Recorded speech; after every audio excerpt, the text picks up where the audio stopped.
like it was yesterday, just not windy.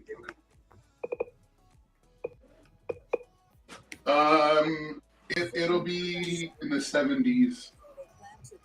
So, can you guys hear me? I can hear you. Good.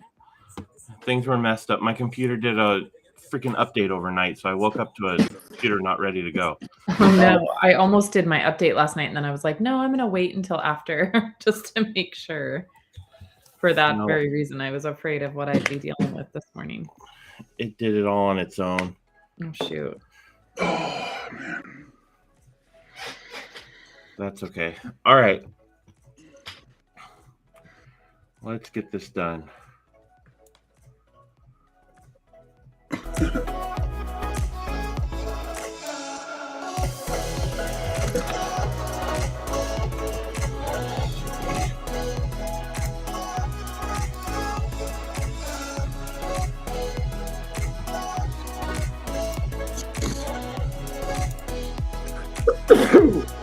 Adam, I'm almost completely packed.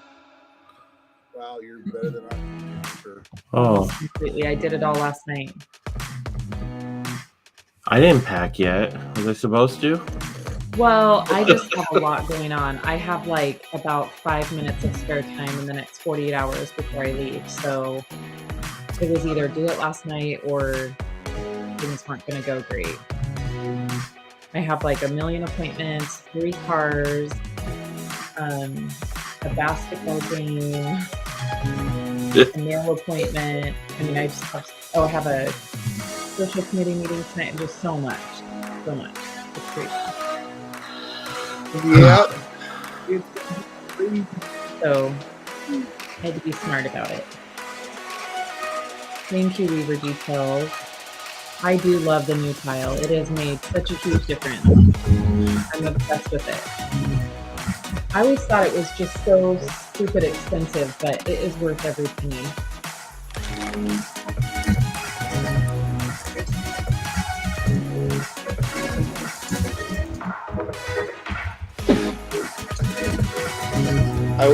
I'm gonna have to call you guys. Do that Adam, here's the deal though. I'm different than you guys. I have to pack rollers and lots of different shoes, makeup, all sorts of stuff that you guys don't have to deal with. You gotta be on the ball. Can you hear me, Chris? Yeah. Okay. Yeah. Yeah. I have the same problem. Kyle has a lot of makeup. I have my makeup and hair and actually I hope I can get over this. I don't even have anybody that's staying in the same house as me that I could make them try on my new hot rollers. What do you have in your hair? I can bring face masks for y'all though. I've done that. My wife does them. Yeah. My daughter loves them. I do have enough face masks. We could totally do face masks. I know you're not talking about the same ones, but I've had enough of those. Sorry, Chris. Trigger word. Trigger. Too funny. Wear one of those I want freedom. Jamie's here for the party. Jamie.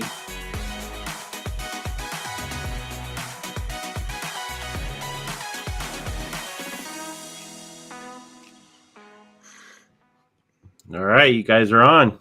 Good morning. Wow. Another bead maker and coffee. I'm more awake than I was last time. Last time was a little harder. I had a good night's sleep. So yeah, me too. After the holidays, it's been nice. Oh, and I'm all comfy cozy in my PNS hoodie. Yeah. I love this thing. I cranked my heat up in my house to like 72, so it'd be warm by the time we did this. Drove and got my coffee. Yay. I did the milking today. Of course. All right. How is everyone? It's been the glare Chris, off. how are you? Oh, I'm doing good hiding here. I'm tired too.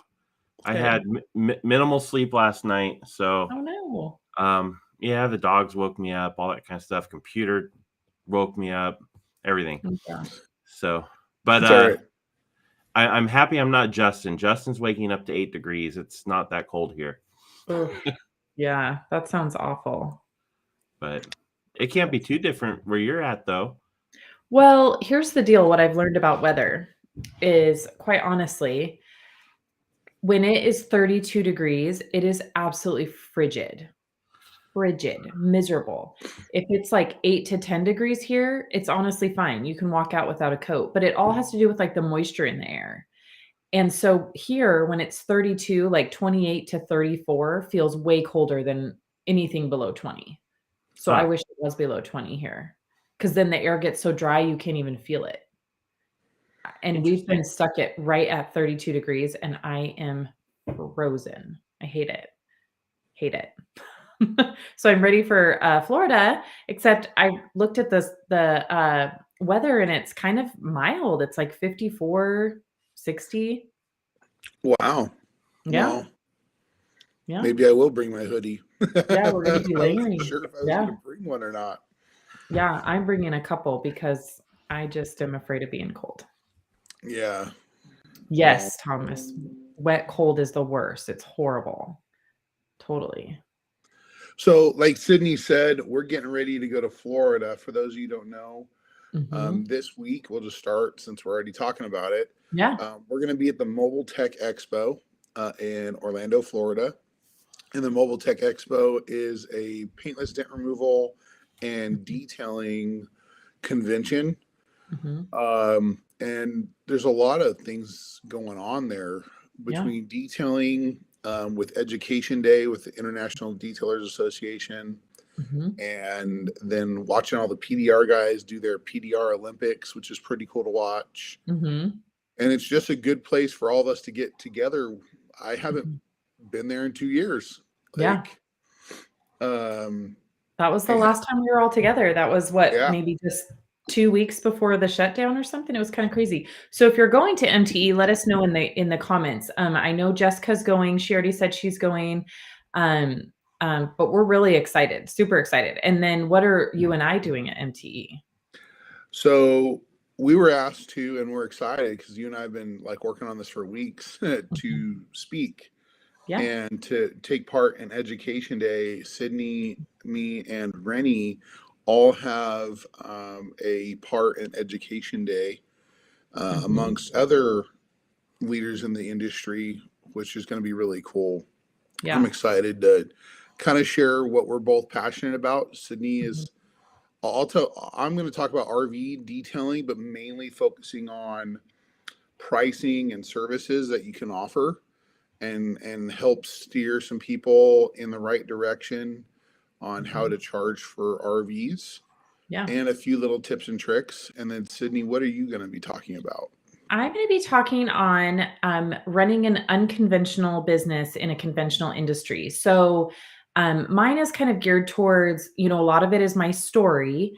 But the funny thing about my story is none of it has been conventional. I've done everything basically the opposite way of normal, right? So hopefully in telling my story, some detailers out there, new or old, will be able to pick up some nuggets of different ways of thinking, or things that might speak to them. And so just kind of talking about how I got started marketing, how I handle employees or non-employees, so all kinds of things like that. So it should be pretty exciting. And then Chris, Rennie, I know what Rennie's title is, but I'll let you say what Rennie's talking on. Oh, now you His put is me on the called spot. I his gotta is try and remember. his is called WTF Are You Doing? Yeah, and it's just kind of like mistakes that entrepreneurs make. Yep. So that'll be a great one. That's a good one, just to kind of, especially for anybody new that's starting, just kind of hear from those mistakes that all the rest of us out there have made already. And it's definitely something that I look back, and that's part of mine, was not having any, mentorship or support. And so I think especially for new guys, and if this is your first MTE, it's really important to go to this education day. It generally ends up being part of everyone's favorite, just because they do learn so much, and it's such a great opportunity to learn from others in the business that, have maybe been through some things, and you can kind of set yourself up for success a little bit faster than the roads that we took. So we are super, super excited. And then, so that is Thursday, and then Friday and Saturday is show day. So we will be at the PNS booth. And Chris, do you remember what booth number it is? 911. It's what? 911. Oh, 911. Oh, that's Like easy Porsche to remember. 911. Yeah, that's easy to remember. So we'll be there. There's gonna be lots of exciting stuff happening in the PNS booth. Most of Team PNS will be there. We've got several guests. We've got some podcasts scheduled. So keep your eye out for our schedule that will be going out. We'll just be kind of all over the place. And then my favorite part that I cannot wait to see is we have the Bead Maker Lounge, which I'm super excited about it. We can give you a little sneak peek just verbally, which it will have white couches and all the good stuff. So the podcast will be happening from the Bead Maker Lounge. So this is something that the team has been envisioning for several years, but we've been on lockdown for several years. So finally this week it's coming to fruition, and we are super excited to see it. Yeah, that was like our plan for SEMA. Yeah. Yep. Both times, and everything got changed. But yeah, super excited to be at Mobile Tech. Yeah. To see everyone that we haven't seen in years, and meet a lot of you that all we know is by name on here and on social media. So looks like Nick said from Sticklers for Detailers said good morning, and we have some people saying it's their first time. Some people are flying down instead of driving. Kirby's coming. Yep, that's cool. Yeah. Crystal Clean Detailing. How exciting. That's awesome. I cannot wait. It's different than SEMA. Yeah. It's more kind of, it's because it's only two industries within our, in the automotive industry. Yeah. It's a little bit tighter. I've tried to attend the education stuff at SEMA before. Yeah. And SEMA is just so crazy. Right. I never end up going. Yeah. But this, the way they set it up, makes you get there. Right. And And that's the great part is they do have the dedicated education day where you're not having to pull yourself between the show floor and the education seminars. So that's great. And exactly. Tom said it's frustrating because there's so many great programs, and that is true. Very true. I know. I remember the first time I went studying, and circling which ones I was going to go to and stuff like that. So, and then the other thing I want to mention about MTE real quick is, it's, there's a lot of IDA stuff going on. Obviously, they sponsor the education day, but then also on Friday and Saturday, you also have the opportunity to get your CD and SV. So, anytime that there's these big events where you can get those, it's an exciting way to do it. So if you've been thinking about getting, doing the certified detailer test or doing the skills validation, you can do it right there at MTE, which is a great venue to do it. It's a great opportunity. You're going to be doing it with other people. So if you need to look into that, I highly recommend doing that. It's a lot of fun at that event. So I getting ready for our PowerPoints. I was looking through tons of pictures, and I came across pictures of Keith DePlessis and Bob Phillips giving me and Justin and a few others the first ever SV about 7 years ago. Yeah, in Florida. Cool. And I was like, wow, we all look different. Yeah, I bet. But it was really cool to be a part of the first SV, kind of we were the guinea pigs, and got to help the IDA get that in order. And it's just been great ever since. So let's go ahead and start with our favorite details as question. Start rolling in. I'll let Sydney go first, and then I'll talk about mine. So it's been kind of a crazy 2 weeks. It was a blur. It went by. Probably, it was funny. I was looking at kind of what I did and what I wanted to talk about. And it actually goes back to 2 weeks ago, Monday. So right after we were done with Bead Maker and Coffee last time, I had a 2011 Cadillac Escalade pearl white on the outside and kind of that beige interior. So it had never been detailed before. And it was a car that had gone through the family and then became the hand-me-down for one of the teenagers. Imagine that. So it wasn't very clean. We'll just put it that way. It wasn't as much probably as bad as you would assume, given what I just said, but it was pretty bad. And I know we've all seen, that early 2000, light tan interior that Chevy and GM were putting out. And, so it had the really thick uh, leather seats, but they were dirty and the carpets were dirty. And so I'm sure you guys have heard us, but Kyle and I always joke, like we'll talk in the mornings and we'll say, is it an Express Interior day or an Enviro Clean day? So this day ended up to be an Enviro Clean day. But every time I use that product, I just it's funny how it is one that it's such a in shelf terms, it's kind of a boring product, but when you use it, it's the one that always goes, oh yeah, I love this one. It's just kind of funny how every time I use it, I'm like, oh yeah, totally, I like this. So it just helped me make quick work out of that Escalade. I used it on a couple heavier spots on the carpet. I needed just a little bit of oomph to break up the stains, and that worked really well. And then obviously on the leather, it does such a great job. It's super safe.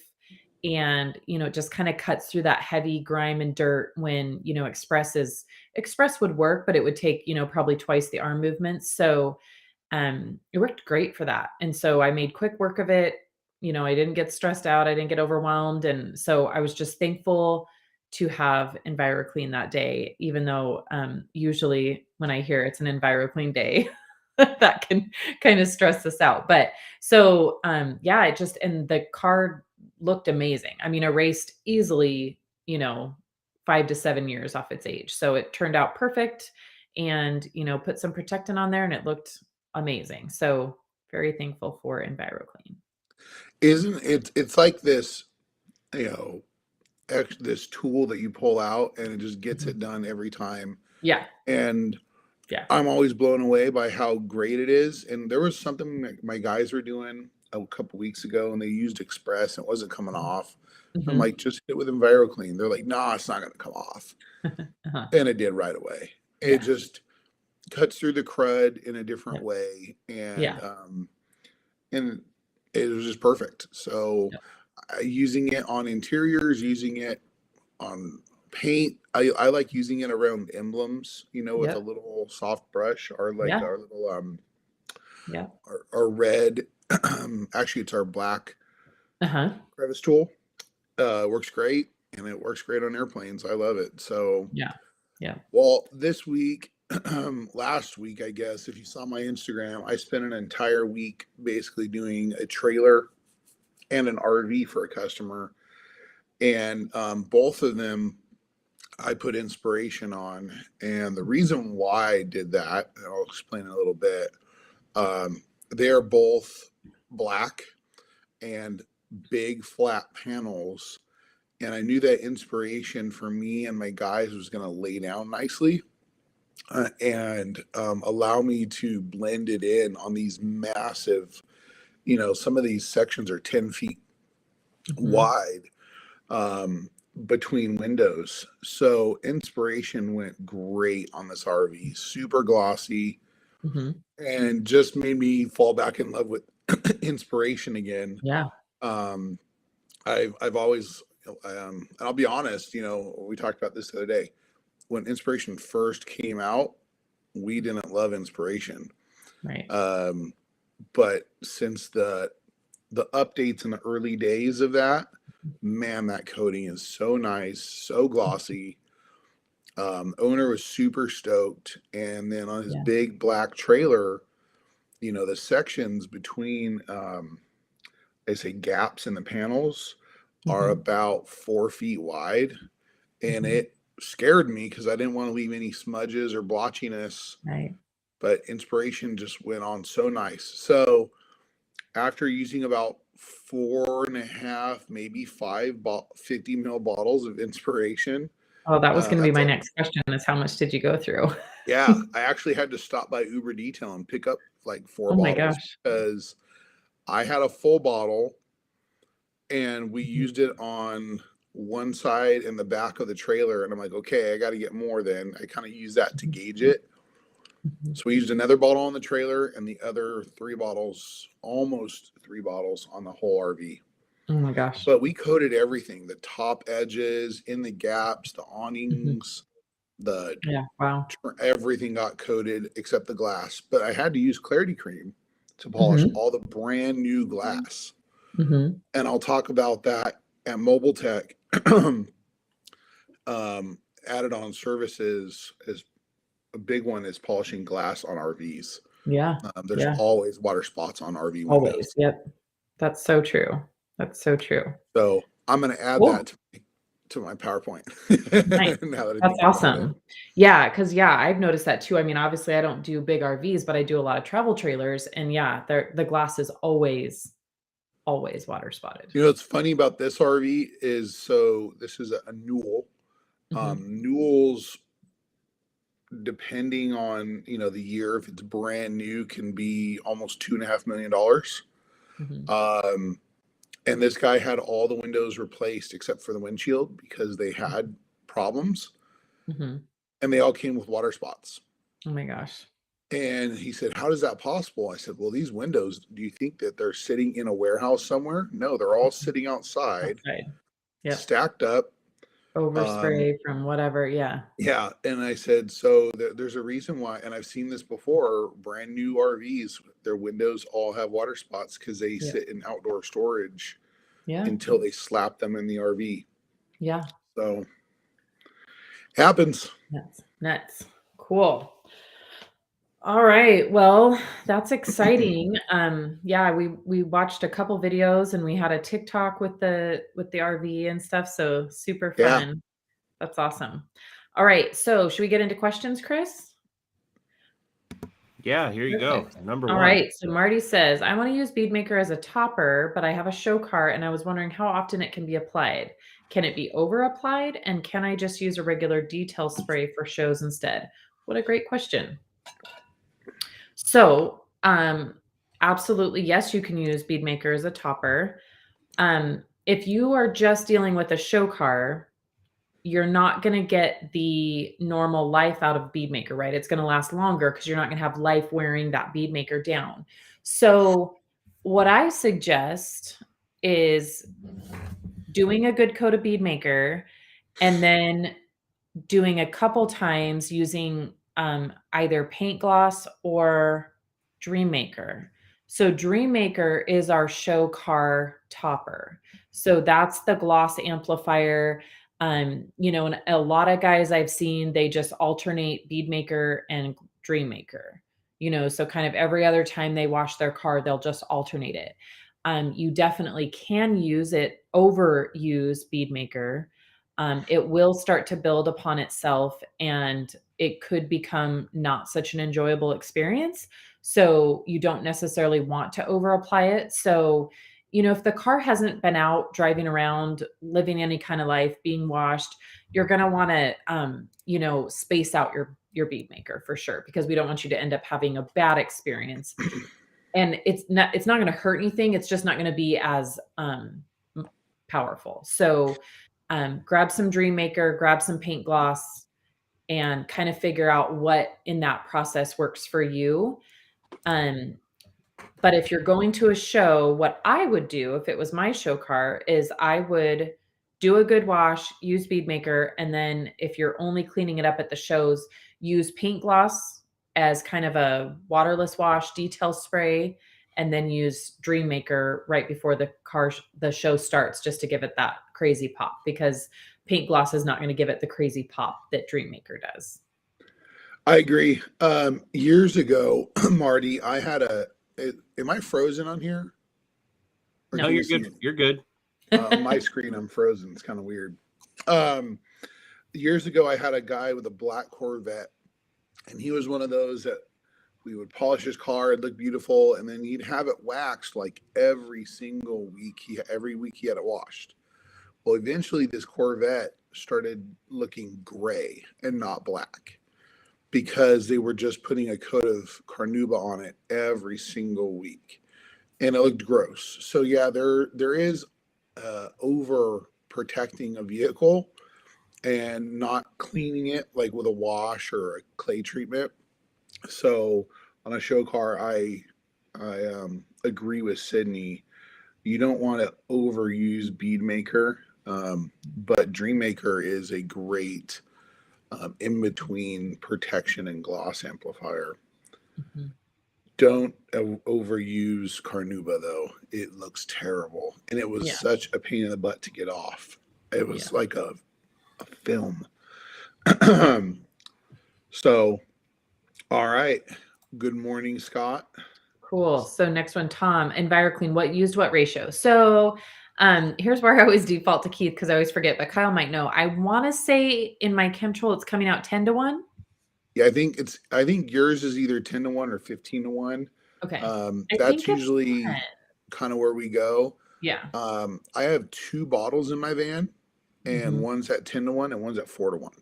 Yeah. And I've never really used it straight, Yeah. but the strongest I've ever used it was like 4-1 Yeah. Yep. for like really nasty, greasy belly of airplanes. Yeah.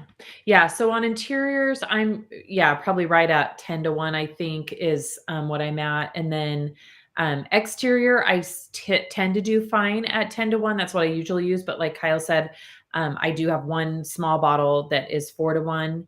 And I don't use that out that often only because my Enviro Clean is right next to my Tempest. And if I need something really strong, I just go straight to Tempest. But yes, inside 10-1, I wouldn't use it any stronger than that on interiors. And then the other note for Enviro Clean on interiors is I always spray my scrub pad. I don't ever spray the Enviro Clean directly on any of the panels. I've never had any issue with that. I just think that when you're using, a stronger chemical like that, there is always the opportunity. I remember back in the day, I had a couple where I would spray the seat and it would, make those drip marks. So, and then I had to really work to get them out. So, I always spray it on the applicator directly. And then the other way that I like to use Enviro Clean inside is I have one of those foam pumpers, like the hand soap foamers. Mm-hmm. I have Enviro Clean in that, and I'll foam it on the brush to use on leather seats, and that works awesome too. Kind of like when we're cleaning wheels, you have a little bit more dwell time that's a little bit safer. So I like to foam it also on the interior. If you're going to use it in like carpet or floor mats kind of stuff, I would suggest probably going higher dilution, like a 15-1. Yeah. Where you can get some light stains out with it. I mean, it's that versatile. Yep. But I agree. Be easy on the interior stuff with it. Mm-hmm. It's a pretty powerful product, but it's also very safe. So that's why we both really love Enviro Clean. Mm-hmm. Mm-hmm. All right. What's next? Okay, so Mark, I'm washing car dealer lots and dressing tires on multiple cars a day. What tire dressing do you recommend that would be the best choice and most economical for car dealer lots? I'm gonna say Odyssey is just such a great dressing for this application. That's why we have the Chemtrol line is for higher volume shops. So, and that's why Odyssey's in the Chemtrol line. It can be diluted a little bit. It's pretty affordable. And I'd go with Odyssey. That'd be my choice. Yeah. Odyssey or Shinall. Shinall's back in stock now. So I think, I mean, my first choice is Odyssey. The second one, as far as most economical, and when you're doing, multiple cars, I think the next step would be Shinall. They kind of work similar. I just think Odyssey, I just really love the finish Odyssey gives. Shinall, the only difference I would say is just a little bit easier to clean off the wheel surface. That's the only thing about Odyssey. It doesn't quite wipe off as easy. It's still totally fine. But if we're comparing the two, Shinall is a little bit easier to wipe off the wheels. And how do you apply Odyssey? Let's help him there, because I use that body brush. I do too. Yeah. If I'm in a hurry and I'm being lazy, I'll spray it on. But the body brush is by far the best way to go. I use it in an air gun the most, and that's why sometimes I make a mess. But definitely the body brush is 100% the way to go. So fast. Yeah, I just use the same brush for that dressing all and the much time. cleaner. Yeah. Yep. Yeah. Oh, Richard Ambrose. Good morning, amazing. Good morning, people. Richard. You know, funny thing about Richard, he does great Elmo impressions. Oh, I have heard him. I was on the phone with him the other day and with my kids in the car, and he started talking to my kids in Elmo's voice. That's funny. Richard, are you going to It was MTE? hilarious. I don't think he is. I don't think Richard is. He told me he wasn't. Darn. But we'll miss him. My favorite Elmo. Cool. All right, Gabriel. Good morning, Gabriel. He says, good morning, the friendly giant and the queen interior. Nice to see you here. That's funny, the friendly giant. All right, and then we've got Cynthia. This is a good question. Happy Monday, all. How would you share, or will you share how you incorporate APC or degreaser into your exterior cleaning process? So I'll just say one of mine, which is my favorite degreaser, is Tempest. And I usually, before I even start the wheels, so on my exteriors, I always start with wheels first, but my very first step of the exteriors, I go around with Tempest and I spray out all the fender wells. And anything underneath. Right now we have a lot of salt and sand. So anything underneath that I need to, I pre-treat all of that with Tempest. And then I go back with my wheel cleaner. So I get all of the fender wells soaking with degreaser so that when I come through with the pressure washer, they literally just rinse out, which is awesome. So that's one of my favorite ways to use degreaser outside. So PNS has a all-purpose cleaner. It's green. So we do have an APC. Mm-hmm. I tend to go for Enviro Clean all the time just because it's what I got introduced to earlier. Mm-hmm. And when this time of year, we don't have the same kind of salt and stuff that Sydney does in Idaho, but we do get people going up to the mountains. There's a lot of dirt, there's a lot of sap, and it gets all over the bottom, about 2 feet of the rockers of a car. So mm-hmm. what I like to do is go around and pre-treat the bottom of mm-hmm. the vehicle with Enviro Clean. And how I do it is I put it on a mist and I start at the bottom and work my way up about halfway, almost to the door handles. Mm-hmm. You don't want to start up top and work your way down. You don't want streaks. And so allow that to dwell. So what I'll do first is power wash it, then do that. Then we'll power wash it again and knock off the debris that has been loosened up by the Enviro Clean, and then we'll go ahead and do our foam cannon and our contact wash. Mm-hmm. So Enviro Clean for me works great there. Like I mentioned earlier, man, going around the emblems works great with a little crevice brush. Mm-hmm. Also using it to clean out the gas cap area. I mm-hmm. like that. So it's great all around. And then I guess it's not a degreaser or APC per se by name, but bug off is a huge part of what I use for exteriors. Everything gets bug off. It doesn't matter if the car's brand new or not. We do the front mirrors, window, grill, bumper, headlights. Yeah, because even if it's not bug season, right? There's still always bug particles. I hate getting to the final wipe down or touch up and finding a bug on the windshield or on the headlight. And like it's, we can get it off, but we should have had it off earlier. So my procedure is always to clean the front with bug off. Yep. Cool. Luke Neal. So he says, I did a Corvette with aluminum wheels. I used Brake Buster to clean them and they turned foggy and had a bad chemical reaction. Why would that be? They were aluminum. Well, it depends on, are they aluminum that are powder coated, Luke, or are they bare raw aluminum? And Brake Buster should not have caused that because I've done this multiple times with bare aluminum, especially on RVs. So it may have been the wheels were hot. Yeah. That usually can cause a problem. It'll flash and be but I don't really see this unless it's like satin black. That's the only time I've ever seen it. Yeah. So for me, I don't deal with aluminum wheels too much, but I do know that they've always kind of freaked me out and they've always given me a little bit of pause. So like Kyle said, if they were warm at all, that could be a concern. So what generally I always do is I always make sure to rinse them really well, cool them down with water, have a nice wet surface before I apply any cleaner. And then quite honestly, I've always foamed brake buster onto aluminum wheels. I've not sprayed it direct.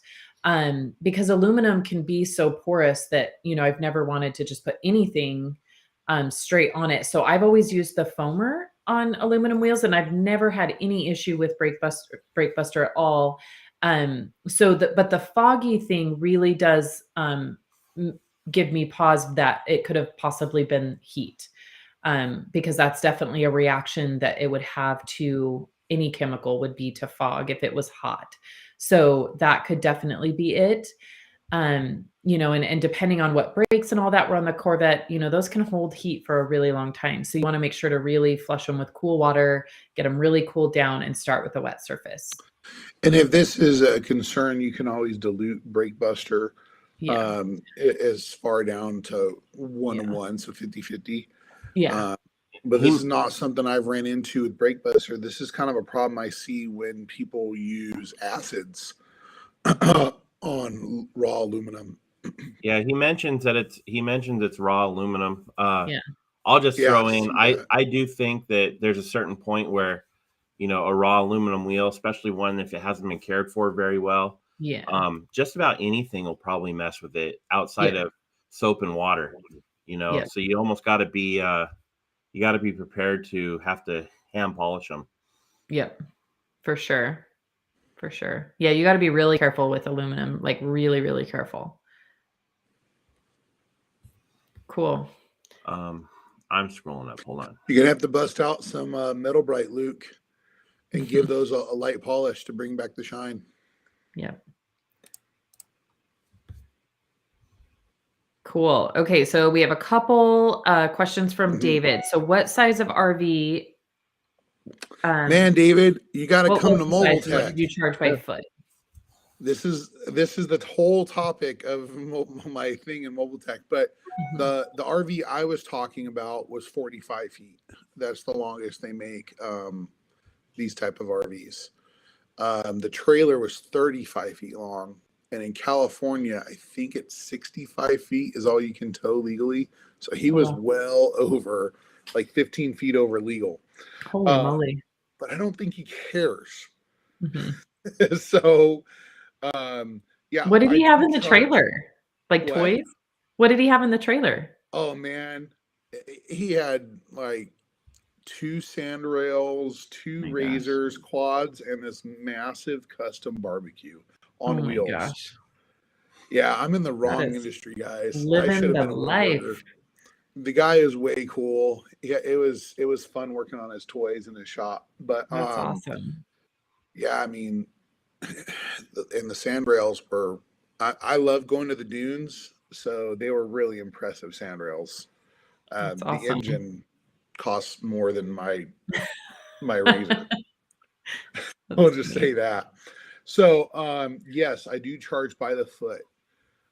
It's been the way that's worked out for me, but when you charge by the foot, you have to have a formula because of overall what you want to make off the RV. That's the only really reason we use by the foot is it gives a formula to the customer so they understand what you're charging for this or what you're charging for that.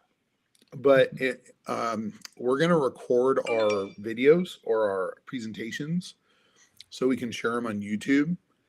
And so we have our GoPros we're bringing us to Mobile Tech, and I'll explain that in my presentation.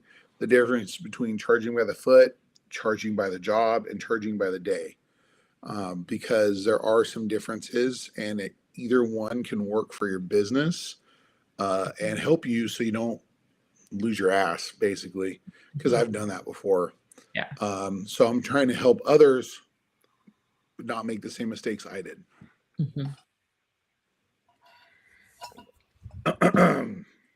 Yeah. All right, next question. We've got Scott. I like this question. So what I would like to ask a question about using P&S Detail products on house cleaning. Can we do it? And if so, what may be the best? So I do use quite a few in my house. So most notably, obviously, Bead Maker and Paint Prep or TrueView. Basically just a glass cleaner. So I do use the glass cleaner on all my windows and mirrors. Um, One other one that I use is I use Pearl shampoo as my hand soap. It's actually a really nice hand soap. It, leaves your hands nice and soft and, does the job. So I like using Pearl. I definitely use Bead Maker on all my countertops just to keep them sealed and, nice and smooth, easy to clean. That said, I know a lot of people get worried about chemicals on food surfaces and things like that. I think once it's cured, there's probably very little opportunity for it to seep into your food. But that said, I don't cut or put food on my regular countertops anyway. It's either on a plate or a cutting board. So I'm one of those people that I don't put stuff on my countertops direct. So I've never really worried about that. I wish we had something that would clean toilets. I haven't Enviro Clean. tried, but that's probably one thing. But I use the carpet system all the time inside my house for stains. That's a big one. How about you, Kyle? Do you have any? You kind of mentioned most of them. I like TrueView for countertops and stuff. I've used our finisher because it's a peroxide type cleaner to get blood out of carpet when my daughters have had bloody noses. So, or their clothes too. Just hit it with finisher, let it fizz up, and then I throw it in the wash. So I've done that. I've done carpet bomber to clean up other stains in the carpets. I was just sitting in my living room the other day saying, all right, I probably need to bust out the carpet cleaner again. It's been a while. There's a little bit of foot traffic, so I may have to get out my extractor and do a light brush and then clean the carpets. I haven't really got into using Pearl. That's a new one. I like that. I got to try that for my hands. We use it all the time at work, like out in the field, we wash our hands with Pearl. Yeah. Well, and I could see like if you needed to make like a general purpose, cleaning spray, I don't see why you couldn't use Pearl almost like you would in a rinseless situation. Mix it in a spray bottle, and it's a pretty light dilution. It would be the rinseless wash dilution. And you could totally use that as a countertop and, kind of cleansing spray. I'm sure it would work just fine. Yeah. I've used my daughter's, we have quartz countertops, and my daughter's got permanent marker on them. And Paint Prep took it right off because alcohol cleaned it right off. Yeah. So many great uses. And then the other one that I use all the time inside the house is the water spot remover. So that's one that we don't get to talk about very often, but we have a really great water spot remover in our Pro Series line. And I actually keep a bottle of that underneath the bathroom sink upstairs. And when I'm getting ready to clean the showers and stuff, I just, spritz all of the fixtures and everything with water spot remover. And then everything scrubs right off. So it's definitely, that has maintained my fixtures, by not letting them get super built up. We have very hard water here in Idaho. So I actually use that one all the time as well. I could see that. Works great. I don't have that problem as much. My dad uses it at his house, at their house, because the sprinklers hit the windows outside. Yep. I've used it outside too. Yeah. I don't have that happening at my house. I don't have sprinklers that hit my windows. Yeah. So great question, Scott. But yes, I would say, be creative. But for sure the carpet system, I use that all the time inside. Cool. All right. Next one from Brian. I have a customer that wants to keep his tractor and combine clean from dirt. What ceramic coating do you recommend? I would put multiple layers of inspiration on it. Legend is going to be awesome. Actually, I think Legend would work great for it because it's not like they're big panels. And then top it with Soul. Either way, it's going to work good. I would do inspiration on all the wheels Yeah. and all of the small stuff, because it's easier to wipe out of like nooks and crannies. Where if you let Legend cure, it's going to be a pain in the butt to get it out of the nooks and crannies where nuts and bolts are. Yeah. But yeah, farm equipment, that's cool. I've seen that Yeah. becoming a bigger deal lately. Yeah, for sure. Well, there's so much money. They want them to stay looking nice and be easy to clean, right? And Yeah. you know, that's part of my market here, not necessarily tractors, but it would be relative in that, you know, I have a lot of guys that do rock crawling and, you know, they take their, you know, Jeeps and stuff that they're building, but they're having them completely ceramic coated just so that they are easy to clean. They just want to be able to spray them off when they're done at the end of the day, have them look great, have them, you know, maintained, you know, against the sun and stuff like that. So it is definitely becoming a much bigger thing. And my husband used to do harvest in the summer when we lived in Washington. And I mean, he would tell me about those combines and how much they cost. And I mean, it's a lot of money. So yeah, if I was spending $1 million plus on one tractor, I would want to keep it looking nice too. So that's awesome. That's a lot of work though. I want to throw this out there real quick. Just be real honest and upfront about the expectations about how long it might last, because that tractor is in the sun, it's in the dirt, it's got stuff hitting it, all sorts of stuff. It's probably going to wear that coating off faster than most situations. That is absolutely true. And there's going to be areas you're not going to be able to reach. So that is absolutely true. Well, if there's areas you can't reach, you can airbrush inspiration into like, you know, suspension or other places. And even if you don't level it, it's protected if you put a nice fine mist in those areas. So I would say do multiple layers. The fun thing is going to be where they store those in their big barns, big, you know, tractor houses. It is dusty. Yeah. So no matter what, I've been in those, it is just dusty. Even the super, unless it's, you know, unless everything's washed and pulled in on cement, it's just dusty period around there. So you're going to put the coating on, let it cure, and then you're going to have to wipe it up, you know, dust off before you go to the next. Right. So you use more applicators is what I'm trying to say.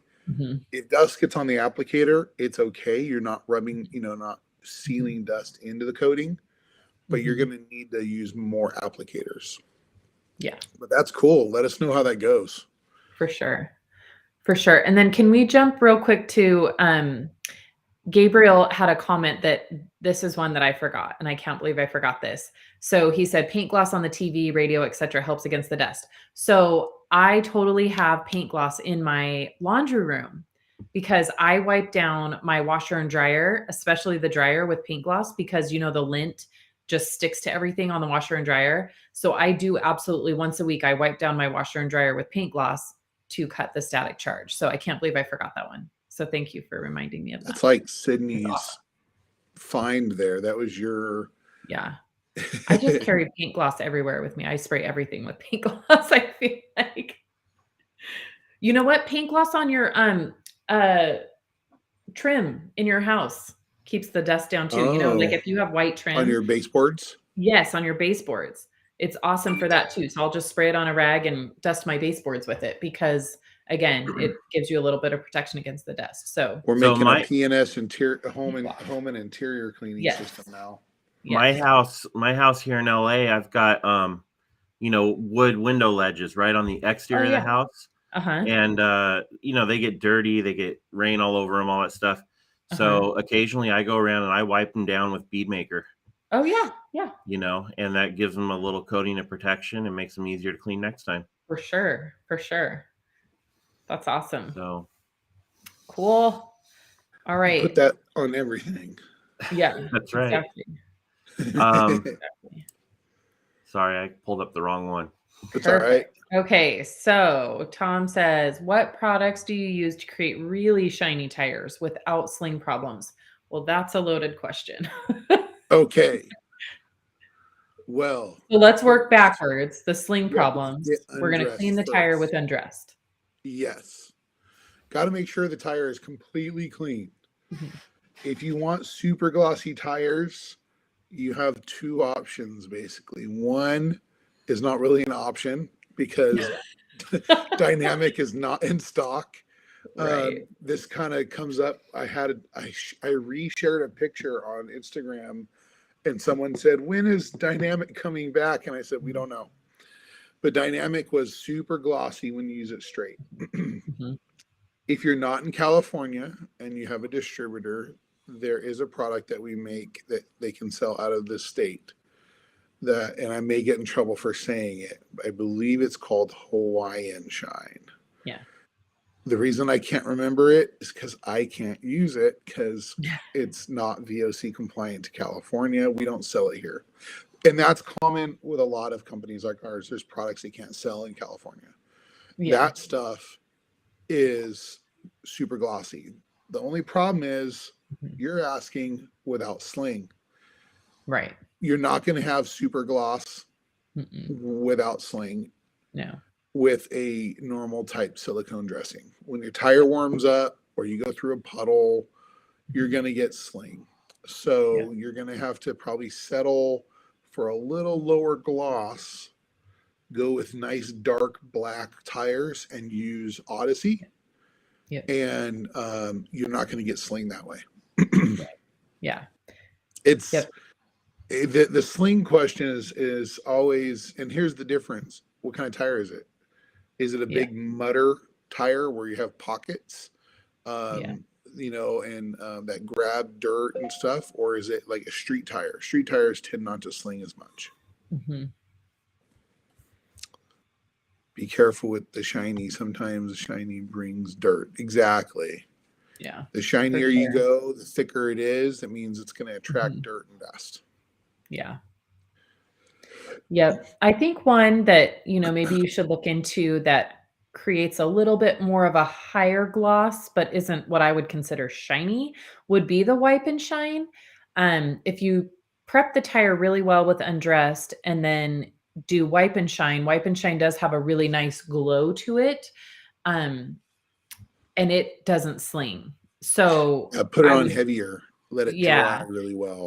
Put it on a little bit heavier. And then the nice thing about Wipe and Shine is you can even, once you get kind of that level of gloss that you like, you can go back over, and I usually wait a good hour. You can go back over with a microfiber and wipe off some of the extra material and you don't lose the shine.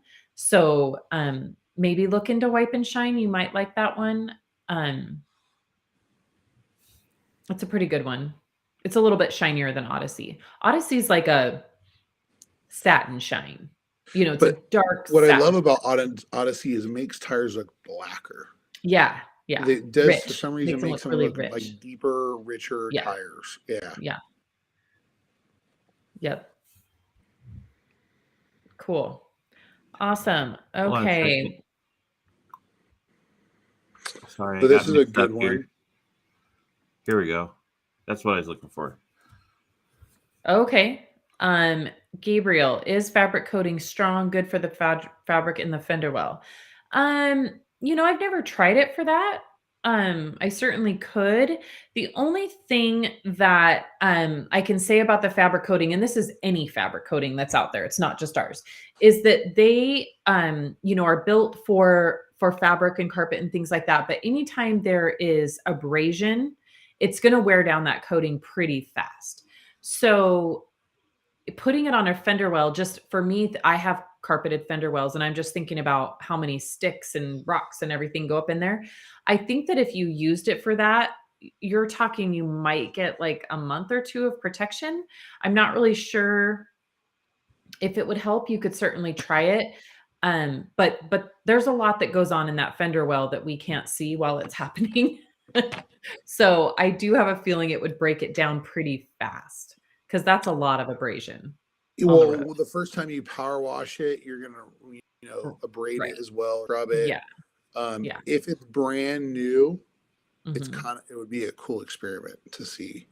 But if it already has sand, dirt, debris, and it's already worn, I don't know if the experiment would be too accurate.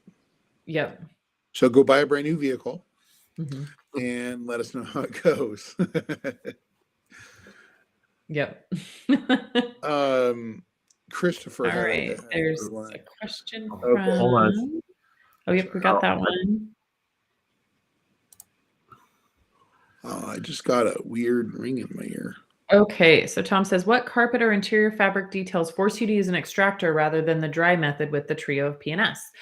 This is a great question. And actually, we've had so many questions about this exact thing coming up lately. So for me, I do quite a bit of interior work. And so, I definitely go back and forth between the dry method, using steam, and then my extractor. So I do definitely think extractors are great. I think you need them. I probably only use my extractor though, maybe one every 15 to 20 interiors, to be honest. But the thing is when I've needed it, I've needed it. So I had a car just on last Friday that I used the system. When I used the drill brush, I was like, wow, that's not coming out as much as I thought it was going to. Generally speaking, when I'm cleaning carpets, right when I do the drill system, almost the stain disappears.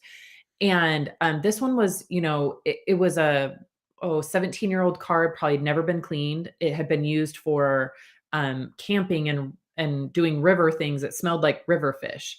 And so I had to bust out the extractor and I had to use the extractor on the entire car.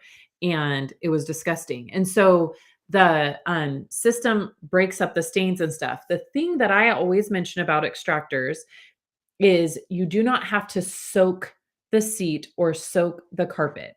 I know that there's a ton of TikToks out there and stuff where that's like, it's huge right now of people using the extractors and they're just soaking things. And you definitely don't want to do that. That's going to cause more of a problem. So for my extractor, I'm almost using it as a light rinse to pull the stuff that's way down deep. I'm using it to pull that out and pull out all of the the chemicals that I've just sprayed, because honestly, when carpets are really bad, I'm spraying them probably twice as much as just general purpose cleaning. So if they're really bad and there's a lot of dirt beneath the surface, I'm busting out my extractor. Otherwise, then I'm mostly just using my steam. So doing the carpet system and then using the steam with a towel to, remove any dirt and debris. And then occasionally I'm lucky enough to only just have to do it dry where I just scrub it and then with a towel dry off the top of the carpet. But I think that if you're doing interior work, you're going to come across all types that you're going to have to decide what's best for that vehicle. I agree. It's how you use the extractor. Now, this is one thing I like to tell people, and I love our system because you don't put the system in the extractor. You don't put carpet bomber in it. Is a lot of people like to use shampoo. And when you use shampoo, you suck it out with shampoo. So what do you leave behind in the carpet? Shampoo. I like using hot water, in my extractor when I use it. Which same. I rarely use my extractor, but when I need it, it comes in perfect. I mean, it just helps. What's the term? It comes in clutch. Yes. So I use it for like when I do fleets, even cleaning rubber carpets, like rubber mats, because it helps get all the mud out. I like to soak through or rinse through our carpet system to remove it. But steam for me is my main source, dry steam, using the diaper wrap towel method.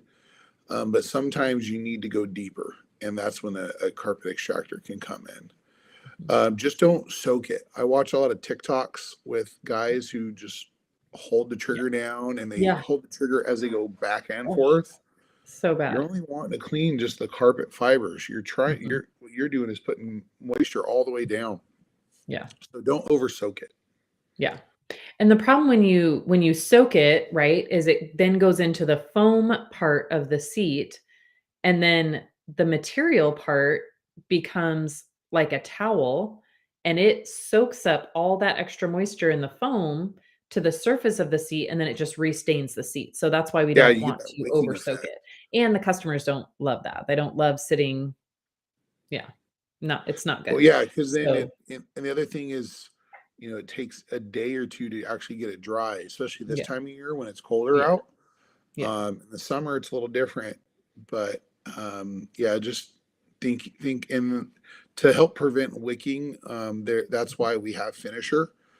Finisher is going to help lock that in and stop it. But if you put 20 gallons of water into the car, you're going to have wicking no matter what. Yeah. So very little water. So yes, you do always want to neutralize, and I do the neutralizer after the extractor or steam or whatever. So definitely you want to neutralize, not only to neutralize the surfactants so that they're not cleaning the bottom of the shoes and stuff every time somebody steps on the carpet, but also it does help those fibers dry faster. It helps bring a little brightness to the carpet and seats. So yes, always never skip the neutralizer for sure, which is the Finisher. Yeah. All right. So after this question, let's go ahead and talk about what's going on at PNS and then wrap it up. Yep. We're going to have to wrap it up because Kyle needs to get out today. So next question. This is a good one. Christopher says, I cleaned Bridgestone tires on Saturday and I used Undressed and Brake Buster, but they were still dirty brown and it didn't come off. I tried wiping and brushing and nothing budged. I think you guys mentioned something about tires being this color nowadays. Sometimes when tires are neglected a long time, that browning doesn't want to go away. And it partly is because they're like sunburned or they're dried. If Undressed isn't getting that off, the only other suggestion I could give you is take an old towel and take a little bit of acetone and give it a wipe on just a little test spot. If that doesn't take it off, you got brown tires. The other thing too, I think one way that I've always used to determine this is if you're spraying the Brake Buster and the Undressed on there and it's not, if the actual product is not turning brown, that's kind of your clue. Like if it's staying pretty clean and it's acting like that tire's clean, that's as good as that tire's going to get. If you're still getting a lot of browning coming off in the Brake Buster and the Undressed, then you just need to keep cleaning. But if it's not really reacting that way, then that's just the color of the tire. And so what you can do is your brush, you could go to a stiffer brush. If you're really careful around the rims, I've seen people use more of a brass type brush, really aggressive, and do a little test spot, see if that kind of breaks through the top layer of the rubber there. The other thing is you may need to dress it and see if that's what it needs. Maybe they need to be conditioned. Maybe you've cleaned it so well that now it needs moisture. So I would try that also. Don't forget about the brush on a polisher trick too. Oh yeah. Yeah.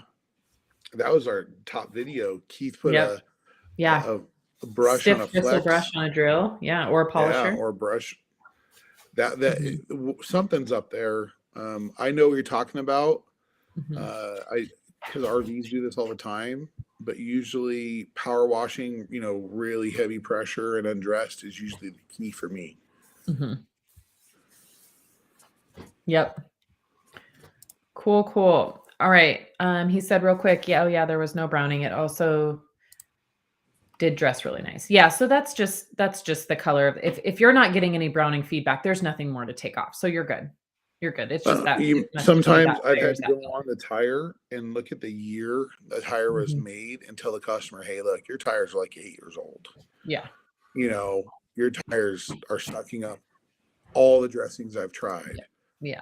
You probably need to replace them. They're looking weather cracked. So, yeah. All right. So let's talk about what's happening at PNS. Yeah. And because we have some trainings coming up and we get a lot of questions about that on social media. Yeah. Yep. So of course, like we said at the beginning, Team PNS will be in Orlando this week.